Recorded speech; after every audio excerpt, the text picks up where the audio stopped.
pero aquí tendes os alumnos de segundo de ESO que vos van a facer unha pequena demostración de unha modalidade de baile de Estados Unidos que se chama line dancing e que nos ensinou, entre outras moitas cousas, a miña compañeira Otto. Ela vos vai explicar.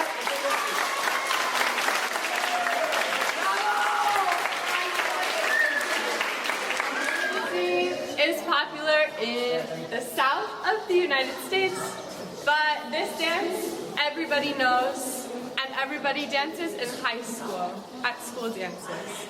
So now you have a high school dance that everybody knows in the US. Yeah. Vamos. Yeah. Ven, vamos a ver.